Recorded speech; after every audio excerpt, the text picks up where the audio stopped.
I'm Sam, and this is Illegitimate Scholar, a dissident anthropology podcast that has social studies questions not permitted by mainstream academia. Here, we make sense of the senseless perception of the world crafted by modern humanities. Remember, you are human. So today we're going to talk about cultural diffusion, which is basically just how cultures spread. So when cultures spread, beliefs, ideas, traditions, technology, all these things spread out, and they tend to come as a package deal in a lot of cases. And that's why when people adopt Western technology, a lot of their people end up being fat and gay. This is McDonald's diplomacy. We won the Cold War with capitalism. Affecting the way that a population interacts with the world is the most foundational and effective way to make them do whatever you want. This is relevant today in a lot of ways, but there's also ancient examples, and we're going to talk about both ancient and modern examples today. I'm going to do this by going over types of cultural diffusion and giving examples from specific cultures for each. At the end of this, you'll know why Hungarians speak an Asian language even though they're white, and why Harvard and Yale get to decide what everyone who wants to have a 9-to-5 job has to pretend to think. Join the Discord because we talk about stuff like this. I'm learning how to edit. I'm going to put it in afterwards. Okay, mechanisms. So there's indirect, direct, forced. And these are basically like how the diffusion actually happens. And indirect, you can probably guess. Indirect, this is a natural spread. There's no direct contact. If somebody writes a book, that book gets carried on the Silk Road. You know, this is probably how Gutenberg invented the printing press through a lot of Asian technology, Chinese technology coming across the Silk Road into Germany. This is mass media in America, social media, YouTube. Okay, so direct diffusion is things like trade, migration, and warfare. This is where people are actually mixing. And then there's forced diffusion. And forced is a type of direct, but it's specifically when somebody is forcing themselves on others. And this is like, you know, enslavement, colonialism, cultural assimilation policies. At different times in history, there are various different things. You know, Indian boarding schools are examples of this. Obviously, transatlantic slavery, Islamic slave trade. Now we are getting into the actual 5 different types. So the first one is expansion diffusion. And this is from a cultural center. Central location expands outward. The central location is the core, and it remains the core. So it's a place that becomes a hub of culture, spreads out from there. So there's the Bantu expansion. This is an example of that. In Africa, the Bantu peoples. They were in West Africa and into a little bit of Central Africa. And over the last 1,000 years, they spread out quite a bit and displaced a lot of other people. And there are still wars going on today between Bantu and other groups. And there's lots of ethnic wars in Africa and many other places as well. They're common. They're much more common than you realize unless you listen to Illegitimate Scholar or Stone Age Herbalist. Roman Empire. They did this with warfare, just like with the Bantus. The Bantu did with warfare. The Roman Empire, they used their laws, roads, tech. They spread out. They expanded their culture. Some of this was direct. You know, they were enslaving a lot of people.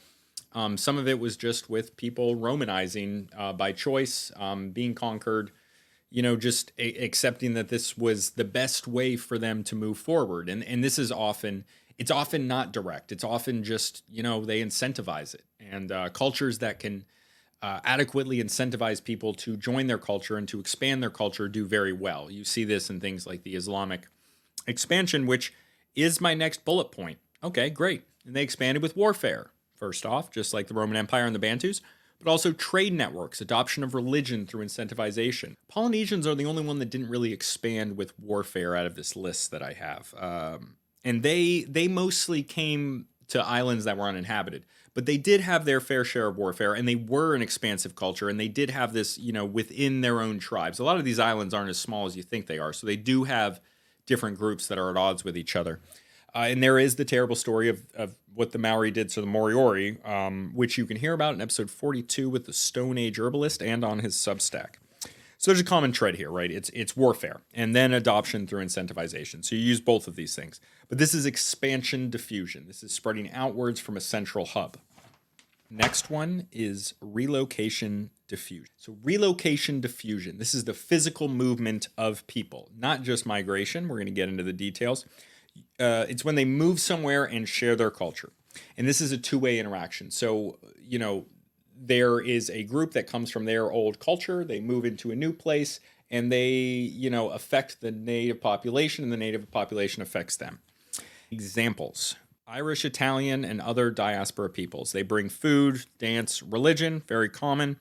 In the other direction, North American police and fire departments often adopt Celtic dress and instruments for ceremonies. Buddhism spread. It is heavily associated with like a lot of different cultures in Southeast Asia, East Asia, but it is originally from India and it spread to all of Asia. Different styles. There are different styles of Buddhism everywhere. Famously, the Burmese Buddhists are quite violent, especially compared to other Buddhists. Another one, the Vietnamese influence in the U.S. And when I'm talking about Vietnamese, I guess I should say specifically that I'm talking about the South Vietnamese people that fled after the Vietnam War. So these were people, and this is often true, is that they were part of a population, the Vietnamese, but it's a sub-selection of the population. So these Vietnamese people were selected for a specific thing. In this case, it was for closeness to the colonial government, likely having capitalistic right-wing tendencies because they were fleeing a left-wing government. And this is true of many different things. I mean, it can be for a specific location, religion, or ideology, where a group of immigrants comes from. The Irish Catholics generally came to the Northeast. That's why I'm here. And Scots-Irish Protestants generally went to Appalachia much earlier than the Irish were coming in. There's an oversized Basque influence, which is a region in Spain, in a lot of the Spanish colonies in the New World. Hierarchical diffusion is when things are first adopted by the elite and then they kind of trickle down. And maybe they don't trickle down as much as people claim they do. So this kind of works on a spectrum. The richest and most connected to the most exclusive things get it first. Billionaires and then their friends get it. And then influencers catch on to this stuff. Like rich influencers see like Kim Kardashian wearing something. And like, unfortunately, and you can judge a society by what it praises, and our society praises Kim Kardashian. This is what happens. Unfortunately, those are the elites. Those are the top in our society, is these types of people that I don't really personally have a whole lot of respect for. So ideas also spread out from elite universities. You know, I talk about this pretty often. So the elite universities at the top, they spread ideas outwards and they have the most prestige. So everybody has to think like them. They have to not say the wrong thing. Academia works this way. Technology, the rich and the powerful get the best, and then cheaper and, you know, down the line, people get more stuff. iPhones, people get the newest stuff. It's a virtue signaling thing. Oh my God, look at my status. I have an iPhone. Oh my God, you have blue text. You suck. I got the ick. That type of shit. Religious practices. Islam in Asia is an example of this. In Asia, Islam spreads with trading and boats. People are incentivized to want to be part of this trade economy that's so synonymous with Islam. And so they convert to Islam. And as the elites convert, people convert lower. And this is how populations were converted over time. Social customs. Woke PC culture, type of thing we talk about here all the time, is a contest for people to signal their adherence to cultural values. And this is why when you see a corporation, they just seem so over the top with the woke, because it's so concentrated, right? Because it's up at the top, because they got like vice presidents and presidents, and the people at the top of these places, they went to elite colleges like Harvard, Yale, Stanford. They went to Ivy League plus schools. And then they network with other people like them, and they get jobs for other people like them. And this is how they retain power.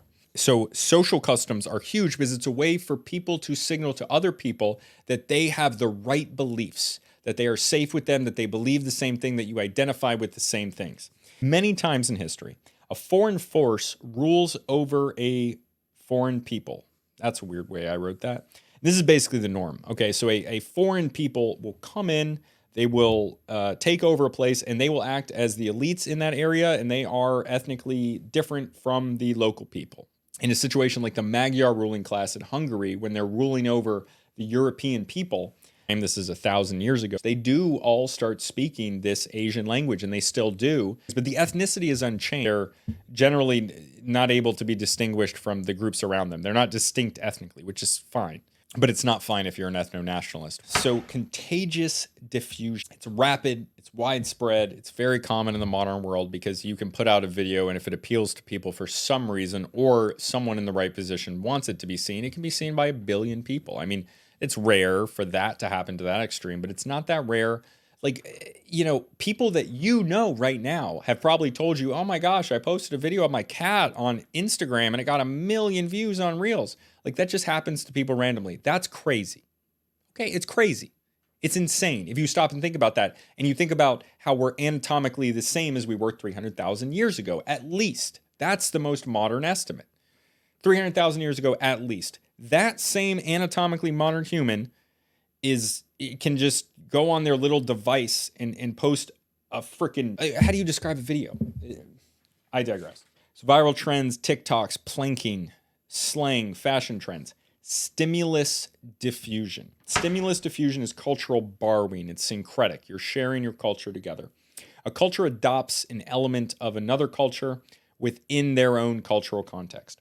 So the Algonquin Native Americans broke down copper kitchenware that they got from 17th century English people, and they took that and they turned it into arrowheads, and they put them on the edge of their arrows. And those copper-tipped arrows, they were able to punch through this thick padded armor that 17th century English people wore. It was because they got more velocity and they had more punching power. The Japanese writing system is based on Chinese, but it's modified.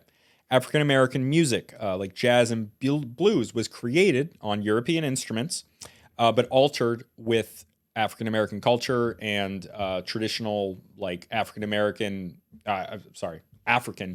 beats and music. And then it was, they made something new and awesome.